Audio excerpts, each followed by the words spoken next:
Happy birthday బంగారం. ఆశీర్వదించండి తాతయ్య. నిండు నూరేళ్లు ఆయురారోగ్య ఐశ్వర్యాలతో వర్ధి. నిన్ననే తన పేరు మీద S² S ఇన్ఫ్రాకాన్ లో ప్లాట్ తీసుకున్నాం. S² S Infracon.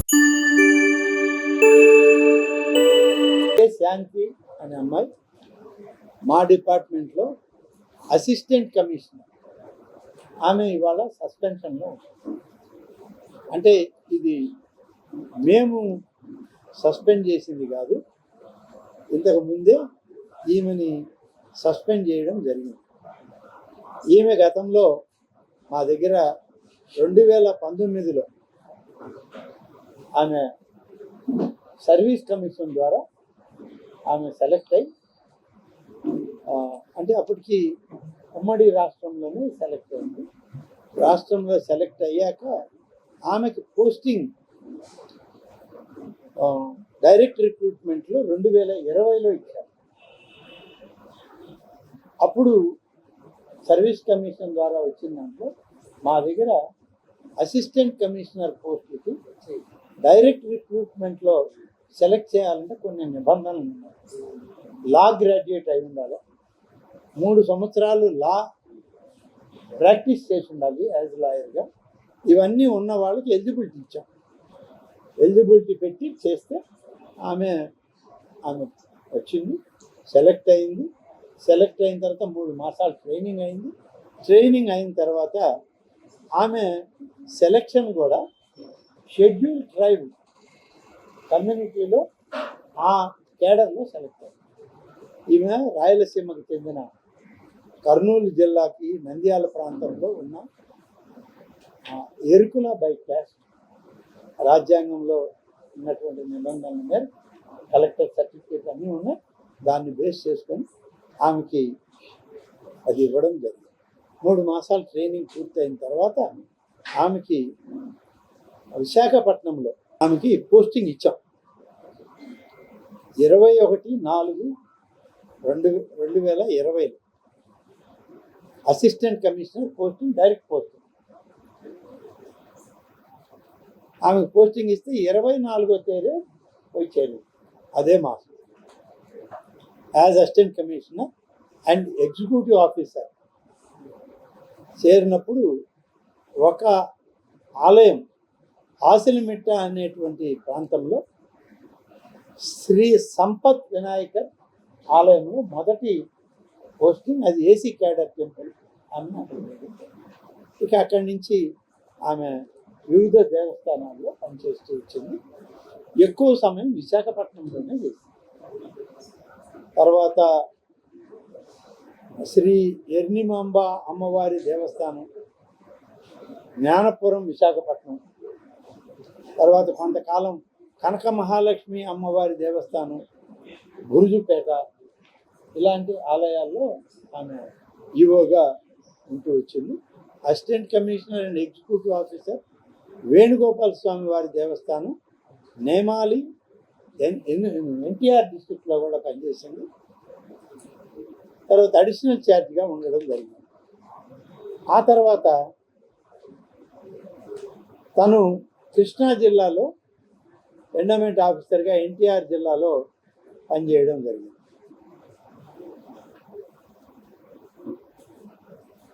ఆ తర్వాత కొన్ని ఆరోపణలు వచ్చాయి ఆమె మీద. ఆరోపణలు వస్తే దీని మీద మా అడిషనల్ కమిషనర్ ర్యాంక్ అధికారులు ఆమె మీద ఎంక్వైరీ చేశారు. ఎంక్వైరీ చేసిన తర్వాత ఆమె ఏదైతే తప్పులు జరిగాయని నిర్ధారణ ఉందో ఆ నిర్ధారణ పైన ఆమెని సస్పెండ్ చేయడం జరిగింది. ఆమె సస్పెండ్ చేసింది 2/7/2024లో సస్పెన్షన్ ఆర్డర్స్ ఇచ్చాం.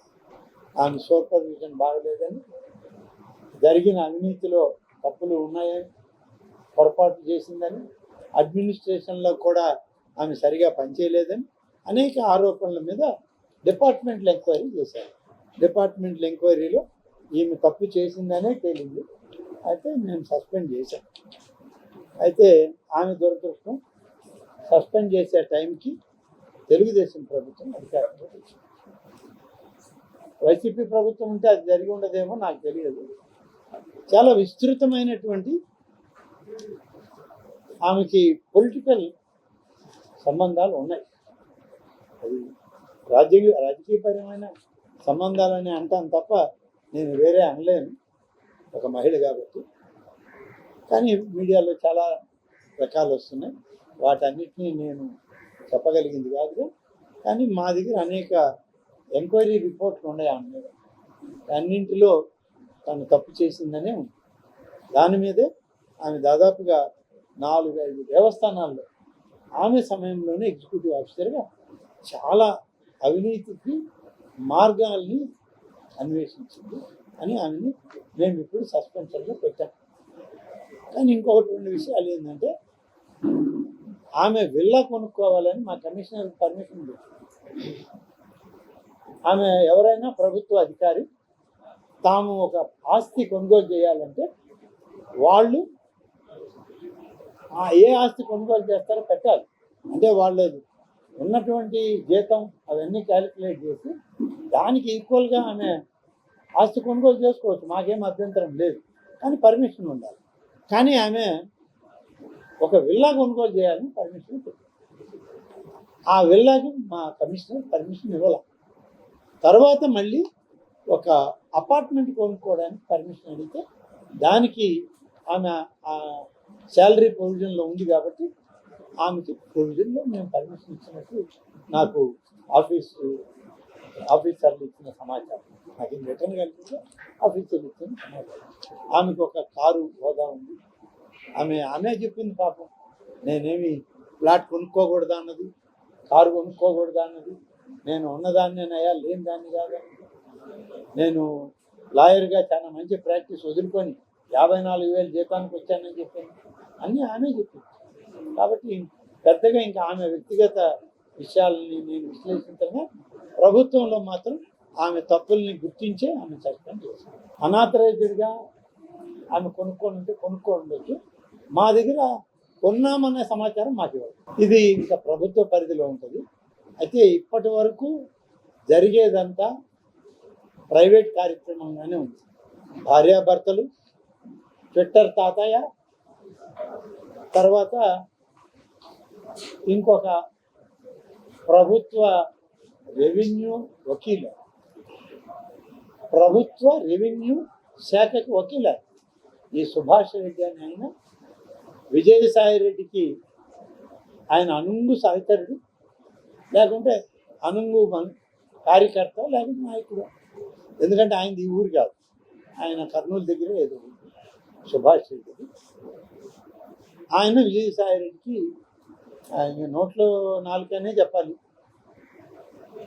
మాకు తెలిసిన ఇప్పటి వరకు ఉన్న సమాచారం అయితే విజయసాయి రెడ్డి చేసిన ప్రతి రెవెన్యూ దందాలో విశాఖపట్నంలో ఈ సుభాష్ రెడ్డి ఈ యొక్క శాంతి ప్రమేయం ఉంది అనేది మాకు తెలిసిన సమాచారం. ఇంకా లోతుగా మేము విచారించాలి అని అంటే మాకు ఇప్పుడు ప్రభుత్వం కంప్లైంట్లు ఉన్నాయి. కలెక్టర్లు కొన్ని కంప్లైంట్లు ఇవ్వాలి. ప్రభుత్వ భూముల్ని వాళ్ళు రెవెన్యూ రికార్డులు మార్చేసి సొంతంగా చేసుకున్నారని చాలా ఉన్నాయి. ఎండోమెంట్ భూములు కూడా మేము ఇప్పుడు అవి కూడా తీస్తున్నాం. గడిచిన 2 సంవత్సరాల్లో లేదా 3 సంవత్సరాల్లో ఈ సుభాష్ రెడ్డి రెవెన్యూ జీపీగా వచ్చినప్పటి నుంచి, గవర్నమెంట్ లీడర్ అయినప్పటి నుంచి ఈ శాంతి విజయసాయి రెడ్డికి దగ్గరై, లేకుంటే ఆయన పిలిస్తే పోయిన అధికారిగా విశాఖపట్నంలో ఉన్నప్పటి నుంచి గడిచిన 3-4 సంవత్సరాల సమయం ఇది. 3-4 సంవత్సరాల్లో ఎండోమెంట్ భూములకి ఎవరెవరికి ఎన్ఓసి ఇచ్చారు, ఎవరెవరికి భూముల్ని అమ్ముకోవడానికి పర్మిషన్లు ఇచ్చారు, కౌలుకి ఇచ్చారు. ఇవ్వాల్సింది 11 సంవత్సరాలు అయితే 33 సంవత్సరాలకి ఇచ్చేంత అవసరం ఏమొచ్చింది. 33 సంవత్సరాలు కాదు, దాన్ని 66 సంవత్సరాలు పెంచుకోవడానికి కూడా అనుమతి ఇచ్చారు. 99 సంవత్సరాలు పెంచుకోవడానికి కూడా అనుమతి ఇచ్చారు. ఇవన్నీ ఎవరి ప్రమేయంతో ఇచ్చింది అని ఇవన్నీ కూడా ఇంకా చూడాలి. మేమైతే రిపోర్ట్ అడిగాం. కేవలం not keeping under suspension, get all the details from last 4 years. డిపార్ట్మెంటల్గా ఎన్ని జరిగాయి, మన రెవెన్యూ భూములు ఎన్ని మా ఎండమెంట్ భూములు ఎన్ని కోల్పోయారని, మేము ఎన్ని మున్సిపల్ కార్పొరేషన్ భూములు కోల్పోయారని, మున్సిపల్ శాఖ ఎన్ని రెవెన్యూ భూములు కోల్పోయారనేది రెవెన్యూ డిపార్ట్మెంట్ 3 డిపార్ట్మెంట్లు కూడా ఇవాళ విశ్లేషిస్తూ ఉంది. సమీక్షించుకున్న తర్వాత నివేదికలు వస్తాయి. ఎవరి నివేదికలు వాళ్ళకి చేరాక అన్ని నివేదికలను ఒక దగ్గర చేసి ముఖ్యమంత్రి గారి అనుమతితో వారు ఏ విధమైన శాఖాపరమైన నిర్ణయాలు, చర్యలు, మరి ఇంకెంత పెద్ద ఎంక్వైరీలకి ఆయన ఆదేశిస్తారో దానికి కట్టుబడి రాష్ట్ర ప్రభుత్వం. మాకు వచ్చినటువంటి దానిలో ప్రధాన అంశాలు అయితే ఉన్నాయి. అవన్నీ చెప్పాలంటే మొత్తం షీట్ ఇవ్వాలి. అంటే చిన్న చిన్నవి కాదు, పెద్దవే. ఈవి పుష్పవర్ధన్ అని ఒక ఏసీ ఉన్నాడు విశాఖపట్నంలో, ఫుల్ అడిషనల్ ఛార్జ్. అతని దగ్గర నుంచి ఈమె ఛార్జ్ తీసేసుకుంది. అతని మీదే మిస్బిహేవ్ చేసి ఇసుక చల్లింది. ఆఫీసులో పనిచేస్తూ ఉంటే ఆ పుష్పవర్ధన్ మీదనే ఇసుక చల్లేసింది. చల్లిన తర్వాత అప్పట్లో ఈ వ్యవహారాలన్నీ తెలియని సందర్భంలో అప్పుడు మీడియాకి తను బయటకు వచ్చి చెప్పింది ఏంటంటే, నన్ను పిలిచాడు, నా చేయి పట్టుకున్నాడు, అందుకని నేను ఆయన మీద ఇసుక చల్లి అవమానించినాను అని ఆమె ఒప్పుకుంది. సో డిసిప్లినరీ యాక్షన్కి అప్పుడు రికమెండ్ చేయడం జరిగింది. ఇండిసిప్లిన్ జరిగింది. తర్వాత క్రిమినల్ యాక్షన్ కూడా లాడ్జ్ చేయమని మాకు రిపోర్ట్ వచ్చింది. తర్వాత ఇంకొకటి, రాజమహేంద్రవరంలో ఈమె రీజనల్ జాయింట్ డైరెక్టర్గా ఉన్నటువంటి పరిస్థితుల్లో ఆమె మీద రీజనల్ డైరెక్టర్ ఒక 9 ఛార్జెస్ పెట్టాడు. ఆ ఛార్జెస్ కూడా ఈమె ఎక్స్ప్లెనేషన్ ఇచ్చిన దాంట్లో తప్పులు ఉన్నాయని తెలియదు. తర్వాత మీ మీడియాలోనే వచ్చింది, అంతా మా ఇష్టం, ఎవరేమనుకుంటే మాకేంటి అని ఒక హెడ్డింగ్. ఆ యాడ్వర్స్ న్యూస్ ఐటమ్ను కూడా మేము కూడా ఎంక్వైరీ చేయడం జరిగింది. దాని మీద డిసిప్లినరీ యాక్షన్ ఇనిషియేట్ చేయమని చెప్పాం. ఇది చెప్పింది కూడా 22లోనే చెప్పాం. అంటే 22 నుంచి జరిగినటువంటి కార్యక్రమాలు వీటన్నిటి మీద ఛార్జెస్ వచ్చాయి కాబట్టి ఇప్పుడు ఆమెని సస్పెన్షన్లో పెట్టాం.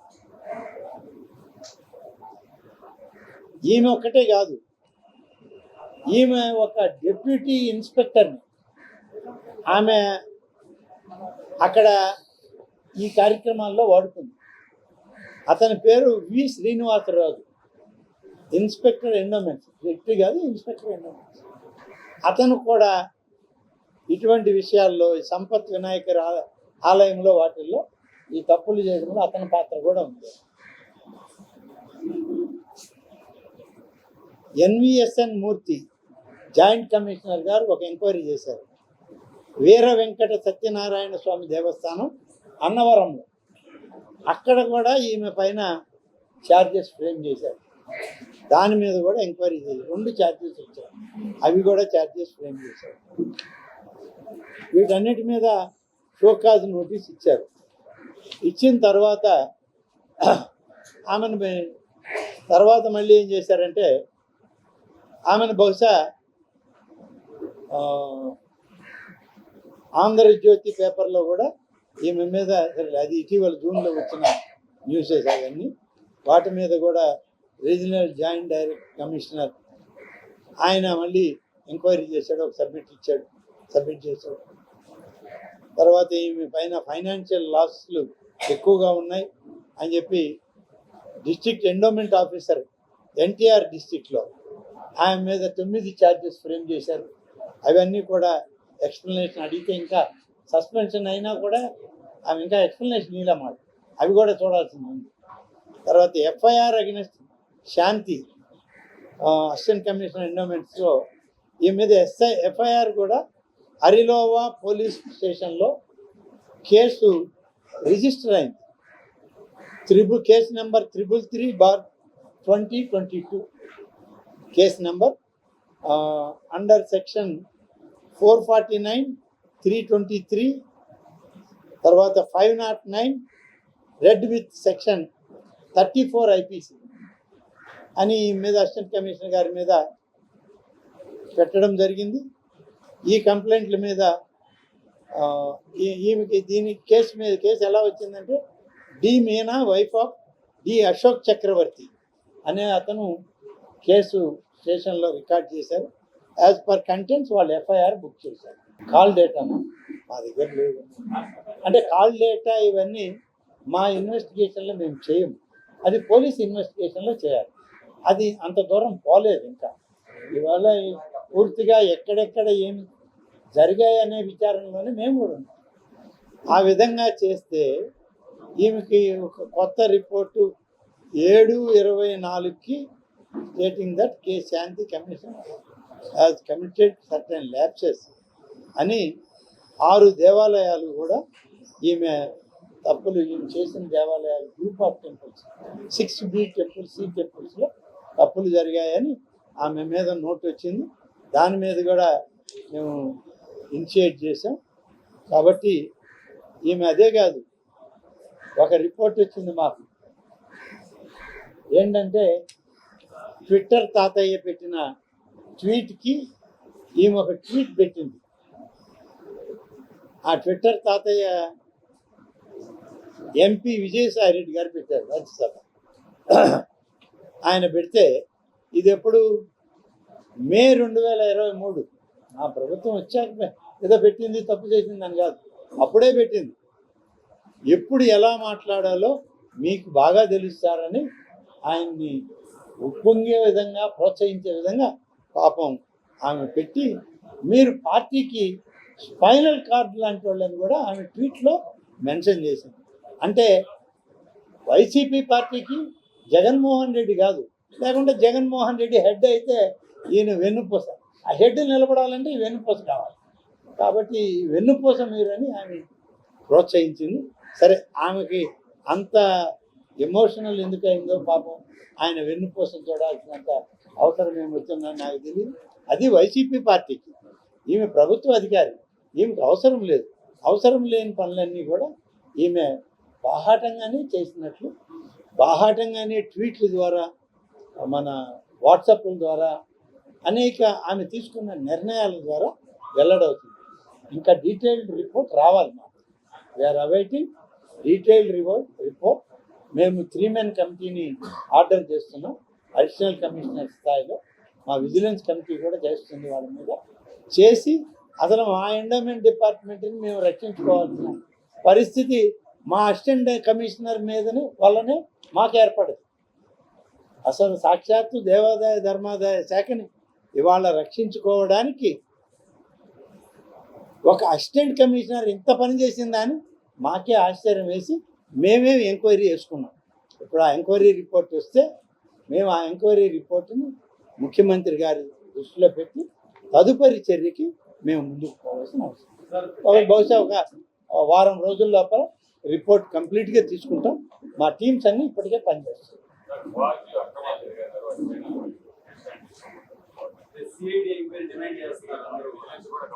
ఆల్రెడీ ఇది ప్రభుత్వ దృష్టిలో ఉంది.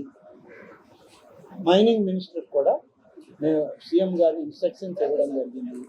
దీని మీద ఇప్పటికే 1-2 రౌండ్లు స్టేట్ లెవెల్లో మినిస్టర్ గారి రౌండ్స్ మీటింగ్స్ జరిగాయి. తర్వాత మీ సీఎం గారు ఈ సబ్జెక్టు మీద నిన్న వైట్ పేపర్ ఇచ్చారు కదా, అందులో క్వాడ్జీ కూడా ఒక భాగమే. నిన్న ఇచ్చినటువంటి న్యాచురల్ రిసోర్సెస్ అని ఏదైతే ముఖ్యమంత్రి గారు ఆయన వైట్ పేపర్ రిలీజ్ చేశారో దాంట్లో క్వాడ్జీ కూడా ఒక భాగం. తప్పనిసరిగా దీని మీద పూర్తి నిర్ణయం తీసుకోవడం జరుగుతుంది. దీని మీద నివేదికలు కూడా ప్రభుత్వానికి అందుతున్నాయి. నివేదికల ఆధారంగా తర్వాత అనేక మేము ఇచ్చిన స్టేట్మెంట్లో ఉన్నాం. అప్పుడు నేను ఎమ్మెల్యేగా ఉన్నా, శ్రీధర్ ఎమ్మెల్యేగా ఉన్నాడు, మేము వైసీపీ నుంచి గెంటి వేయబడ్డ ఎమ్మెల్యేలుగా మాకు ముద్ర వేశారు. అప్పుడు ఇవన్నీ స్టేట్మెంట్లు కూడా ఉన్నాయి. వీటన్నిటిని పెట్టుకొని ముఖ్యమంత్రి గారు తీసుకునే ఆనాటి నిర్ణయాలు, ఇప్పుడు జరిగిన చట్ట విరుద్ధమైన కార్యక్రమాల మీద ప్రభుత్వం గట్టి చర్యలు తీసుకుంటుందనేది మా అందరి అభిప్రాయం. ముఖ్యమంత్రి గారు ఎప్పటికప్పుడు ఈ సమాచారం మీద విశ్లేషించి సమాచారం